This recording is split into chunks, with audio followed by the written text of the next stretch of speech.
Hello everyone, this is video 6.2. We're going to be looking at division and fractions and remainders, how all these pieces all sort of fit together. Um, a lot of what we're going to be talking about in this video is going to become clarified a little bit more in video 6.3. So I would almost rather you, if you have questions at the end of 6.2, hold them until the end of 6.3. They really kind of work together. It's too much topic to fit into one thing though, so I'm glad they're kind of split up. But you'll see a lot of continuity between these two things. So anyway, let's get started. Okay, so in talking about division and fractions, it's really important to understand that conceptually they're very much the same thing. In fact, if you remember back to the very beginning of the semester, we talked about fractions being represented by this letter Q, and Q in this case stands for quotients. And so we can think of fractions as essentially the set of division problems. So there's a strong connection between how we understand division and how we understand fractions. So we can probably illustrate this even better by looking at an example. And so we'll take a problem like 3 divided by 4. Now, to illustrate this, we're going to take 3 squares, and each of these represents a unit. Now, we can think of these as maybe 3 brownie pans. Right? So we've got 3 pans of brownies, and they're all the same size. And we want to split these between 4 people. Now, it's going to be hard to use the measurement model for this because we're not going to know how much each of the 4 people could take. So it kind of makes more sense to use the partitive model, where each of the 4 people are going to take equal amounts. And so one way that we could sort of accomplish this will be to take each of these square pieces and break them into 4 equal pieces. And so now person A could take this piece from all 3 of these. Person B could take this one. Person C could take this piece. And then person D could take this piece. And so they've taken these equal parts from each of the 3, and so we know that all of these are equal. And if we were to arrange these together, then person A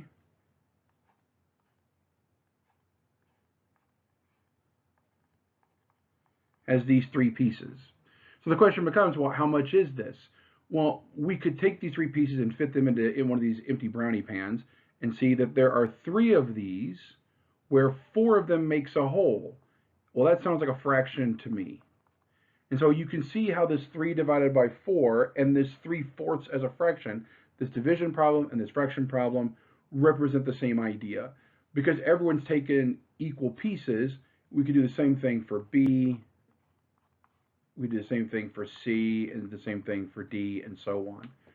Once we know this, we kind of work this out backwards, that using the measurement model, that each one of these would take this group size. They could take out 3/4, and then we get 4 groups of that size. So if we know we're removing 3/4 at a time, then we know we get 4 groups. Now that, because we're removing 3/4 at a time, that's really a little bit more of 3 divided by 3/4 equals 4, because we know we're removing the 3/4 to get to the 4. So that's maybe solving a little bit different of a problem, and something we'll look at a little bit more in sections 6.4 and 6.5. But as a fact family idea, we can see how these two things are related. If I take 3 and break it into 4 equal parts, then each of those 4 parts has a size of 3/4. Or from a measurement standpoint, if I have 3 and I'm removing 3/4 of a unit, I can do that 4 times before I have exhausted the set. So this illustrates this connection, like I said, between division and fractions. So let's talk about this idea of a remainder. And we'll talk about what a remainder is both within the measurement model and within the partitive model. To illustrate this, let's take a problem like 12 divided by 5. So 12 divided by 5. And so we know that we're going to take this 12, and because we're dealing with the measurement model, we're going to remove 5 at a time. So we've got 12 minus 5, and that leaves us with 7. Now, this is an important question, but can I remove another set of 5? And the answer is yes. I can remove another set of 5 from 7, and that leaves me with 2. Now, can I remove another set of 5? No. But have I gotten to 0? No. So I'm somewhere between my divisor and 0. And this range of 0 to divisor is going to be really important in the next section. So like I said, 6.2 and 6.3 really work together. So once I get to this 2, I'm kind of stuck. If I had more than the divisor, I could remove another set of the divisor. If I was at 0, then I would be done. So somewhere in the middle, there's nothing really left for me to do. So I just kind of stop, and this is how I know that I have a remainder. I have an amount left over that I can't remove a full set, but I also can't get to 0. I'm also not at 0, so I know I haven't solved the problem completely. So I can count how many times did I do my subtraction. So how many full sets did I remove? Well, I removed 2 full sets. And now how much did I have left toward a full set? Well, I had 2 pieces, but 2 pieces out of what? So I want to be removing sets of 5, so I have 2 out of the 5 I would need to get to a 0. So I have 2 out of the 5 of my divisor. And so you can notice here that this denominator is going to be the same as your divisor. And the way I learned it was your denominator is just your divisor. Just do it because that's the way it's always done. But if we understand how to explain division using this model, then why the denominator is the divisor should make some degree of sense, because we know we're wanting to remove things in sets of 5.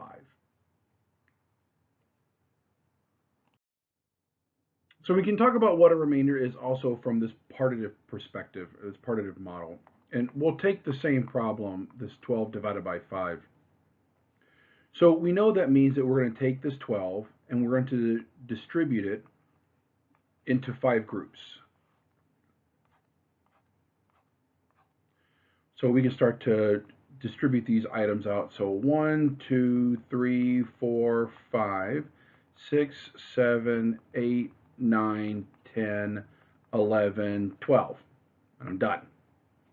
So I know that my quotient is going to be the number of complete groups that I have. And so I have 1 complete group and 2 complete groups. So there's my quotient, which is my 2 complete groups. Now, my remainder, that's not very good. So my remainder is going to be the number of pieces that were left over, and that's going to be these 2 pieces here. And I can write this in a fractional form to say this is 2 and 2/5 because my remainder is 2 out of the 5 pieces I would need to do another full group at 2 and 2/5. Now, I want to make sure this is clear. The remainder is this whole number, and then this is this fractional form of showing the remainder over the divisor, because now we can sort of show this remainder in a sort of fractional equivalent form where it's the remainder over the divisor. And we'll talk about this again a little bit more in section 6.3, but I just want to point out that this remainder is this whole number here. 2/5 toward another set that would add 1 to the quotient.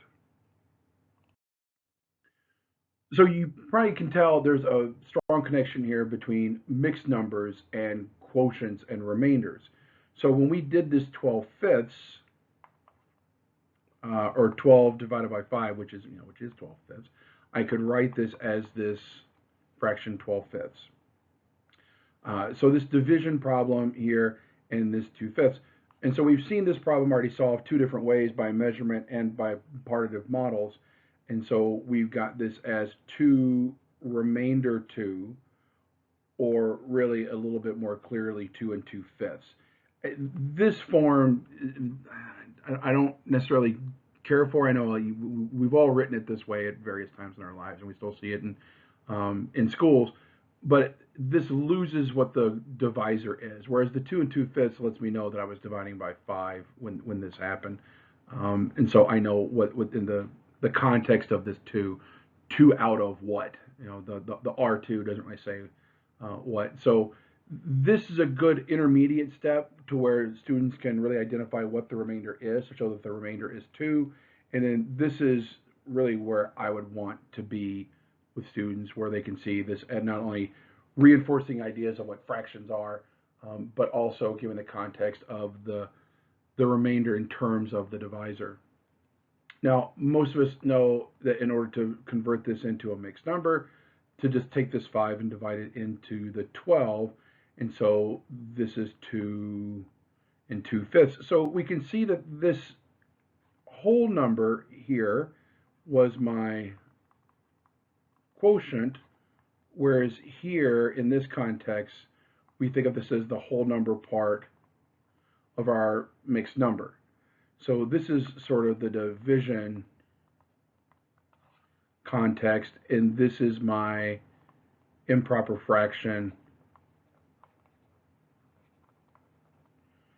mixed number context. So the quotient here and the whole number here are the same idea. And then this is my remainder, which is still the same thing here. These are both the amounts that are left over. But this 5 here, I would think of more as my divisor, because that's the context that we're using it for in this division problem. Whereas here, this 5, we would think of more as our denominator. So that lets me see that the divisor and the denominator are equivalent in this context. So the point is to show how these two ideas, these two different representations, we might think of as being very different, but they're really representing the same idea. And this flexibility of understanding how the quotient and the whole number are become interchangeable, how the divisor and the denominator work in the same way, is really important to give us this fluency with being able to move between division and fractions. So for your checkpoint problem, I want you to try to write a word problem for 32 divided by 5. And you can think of it as a measurement problem or as a partitive problem. Maybe even, for a little bit of a challenge, try to write one of each, a measurement model and a partitive model problem for this division problem. And then think about how you would model and then explain that solution. What are you going to do with your remainder? Showing it as the remainder, the whole number, and then also expressing it as in that fractional form that we've looked at. Again, if you have questions about this, I always want to answer your questions, but you may want to wait until the end of 6.3 when we look at the algorithm and start to maybe put things in a little bit clearer context in terms of quotients and remainders as we look at the algorithm. But if you have any questions, before that or after that, as always, please let me know. All right, thank you.